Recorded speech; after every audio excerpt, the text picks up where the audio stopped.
I'm going to start with 2 poems from my new book, Where No Man Can Touch. This is a book about women who once were very, very famous, like goddesses, and then have been quite forgotten, like goddesses. So as a pilot, these are kind of my goddesses, so I wanted to write about them. Louise Thaden was one of the most famous pilots in the 1930s, and she was the first woman to win an air race that went from the West Coast to Cleveland. It was called the Bendix, and it was like the most famous air race ever. It was like the Indianapolis 500 of flying. And she was the first woman to win it in 1936. She did have a co-pilot, so really there were 2 of them in the plane, but she still was the first one. So this is called Small Difference.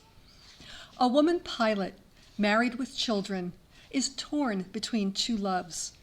Perhaps because flying is the only real freedom we can possess. Borne by fabric wings, flight is supremely satisfying. Our greatest handicap is only the lack of training and scant chance to get a flying job for pay. It can take a lot of persistent campaigning or luck enough to be another pilot's protege. The only difference between men and women pilots is that women will cry while men will get drunk when we scare ourselves. We just use different outlets for our common madness. To think otherwise is bunk. That was her word.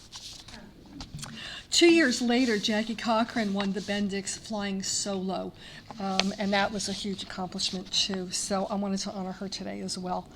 If there's anyone in this country who's like the goddess of aviation, it's Jackie Cochran. This is Burbank to Cleveland, the Bendix. The nerves depart as soon as I am in the cockpit, getting down to the business of flying the same way I did the beauty business. I am prepared this time. No upchucking my chili behind the damn hangar. The 3 a.m. takeoff was smooth. Then I hit the soup. No radio. I fly compass heading and bank left to keep fuel flowing from the right wing tank. Wichita, then St. Louis. My throat is dry from sucking on the oxygen tube. I descend to free the wings from ice. 5 miles off course, I land. I speed past the field and 180 back. First to land. Have I won? The judges are waiting. But I need to comb my hair and put some makeup on. I fly like a man, but a woman leaves this cockpit. Interesting points of view. And I'm going to close with my poem that's in Little Patuxent Review. Thank you so much, you guys, for taking this poem. I'm kind of surprised you did. But it's based on an urban legend that green M&Ms are an aphrodisiac. And it's a persona poem, just like the ones I just read, which you would have figured out. Fish story.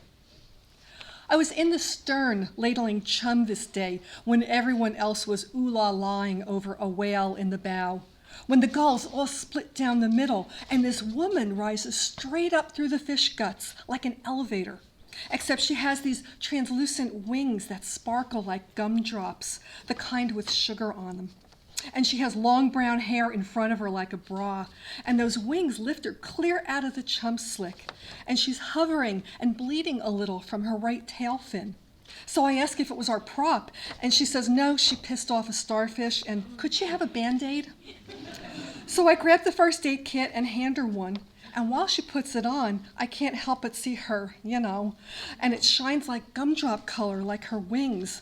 And then my balls finally get my brain in gear, and I realize I need to make a move and maybe offer her some of my green M&Ms. But before I can get my hand out of my pocket, she says thank you and tosses me the Band-Aid wrapper, then folds those wings and slips back down under the chum. My timing sucks. I'm such a jerk.